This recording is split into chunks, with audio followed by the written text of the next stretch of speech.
Hey everyone, 3 Samsung Galaxy S smartphones. I'm Josh Smith with GottaBeMobile.com, and today I want to show you the Samsung Galaxy S3, Galaxy S4, and Galaxy S5 in case you're interested in upgrading or buying your first phone.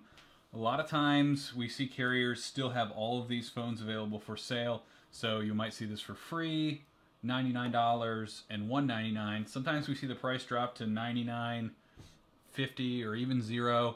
And sometimes free on this Galaxy S3, or maybe you're looking to upgrade from the Galaxy S3 to the latest, or maybe just to last year's model. I want to run through some quick changes and design features. Now overall you'll notice that these phones are pretty similar in size. Now if you check the description of this video, you'll see tons of photos so that you can actually see the size difference a little bit better. But you get some variety of features. We have a 4.8-inch display. We have a 5-inch or 4.97-inch display on the Galaxy S4 and a 5.1-inch display on the Galaxy S5. Now, the size isn't the only thing that changes between these. The display over here is actually going to be a lot brighter and a lot nicer looking. All of these are on the maximum brightness, and you might not be able to tell as much in the video, but right here we can tell it's okay, better, best. You get the brightest screen over here, and there's some different screen technology in here so that when I go outside the screen will automatically get brighter. There's an ultra dimming mode, and there's even a mode that will make this screen go black and white so that your battery will last much longer. Now, the other differences that we see, we all have this same home button, physical home button. In the Galaxy S5, this is a fingerprint reader, so I can swipe my finger here to unlock the phone, to unlock some documents that I've hidden on the phone and locked up, and to make payments using PayPal. These two home buttons don't have that capability. We have capacitive buttons on the side, so small, almost touchscreen-like buttons on the side of each of these. And for the Galaxy S5, it's different. You can see here, this is a menu option. This is actually multitasking, and then if I want menu, I tap and hold.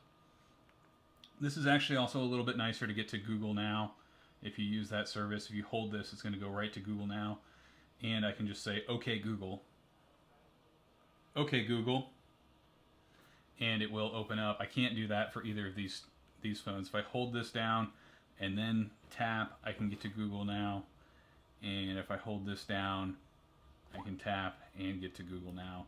So that's a little bit of a different thing there. In terms of the design, we see an upgrade as we move through each of these. This is a very plasticky design, one that Samsung was given a lot of attention for, not in a positive way. And it just doesn't feel real great. Now with the Galaxy S4, they upgraded to a new mix or blend of plastic, and there's a slight crosshatch design there. This feels better than the S3. The S5 now has a soft touch plastic. This white is actually an off-white, so that may be a turn-off. You might want to go with the black one or hold out for an electric blue model, but this definitely feels a lot better, a little easier to get a grip. Speakers on the back of these. Speakers somewhere on the Galaxy S3. Must be coming out the back somewhere on there. Now, on the S4 and the S5, on the top, you get an IR port. And so what you can do with this is control your HD TV. That's something that you don't find on the Galaxy S3. Headphones are on top for all of them. Camera-wise, we have a 16 megapixel camera. You can shoot 4K video and 1080p video. This does 1080p video, and I believe this is a 13 megapixel camera. I may be wrong on that. Check the comments. And then on this one, we have an older camera.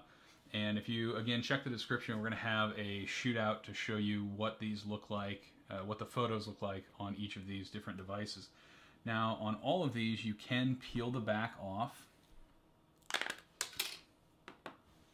And this is kind of a Samsung trademark feature that allows you access to 2 key things. So I can stick a micro SD card in each of these to add more storage, which is good because usually the storage you buy it with is limited. And what I can also do is I can pull these batteries out and stick a new battery in. Now the battery is larger in the Galaxy S5 in capacity wise, even though it looks a little bigger. And what that means is you're going to get better battery life. And the screen is actually more power efficient on the Galaxy S5. I believe it's about 20% more power efficient. So if both of these screens are at the same brightness, this is going to use 20% less power. And that's going to translate into much longer battery life. Now you'll notice another key difference here when we look at the backs. There is a small rubber ring in here, and that's because the Galaxy S5 is water resistant. It's not waterproof. You cannot go stick this in feet and feet and feet of water, but it'll handle about 3 feet of water for 30 minutes. So that means if you drop it in a puddle, if you drop it in the sink while you're doing dishes, or pretty much all these little accidents that would otherwise render a phone useless, this will survive it as long as you have this back on tight and the little USB thing stuck in there to protect that. Both of these phones don't do that. If you want something like that, you're gonna have to stick one of these phones in a case. So like we have a life-proof case here for the Galaxy S3. And what's interesting is once we get this case on, we end up with a phone that is just about as thick as our Galaxy S5 and about as big. I'm not going to snap this in there right away, but that gets you a little bit more protection than these phones, or than just this phone on its own. So some people still may have a need for a case even on the Galaxy S5. But that's a quick look at the differences between these devices. Now again, there's going to be performance differences, and the Galaxy S3 is going to run an older version of Android, and you're going to get fewer updates at this point. We're approaching the middle of April 2014, and we're still waiting on an update for the Galaxy S3 to bring it up to par with these devices. But we're running the latest version of Android over here. There is a pulse reader back here, so if I pull my finger over this and use an S Health app, I'm going to be able to track my pulse and measure that. Something that is not built in, but you can find some apps that will use the camera to do that. Thanks for watching. Check out the description for a link to more information about this, and you can head over to gottabemobile.com to see more on each of these smartphones.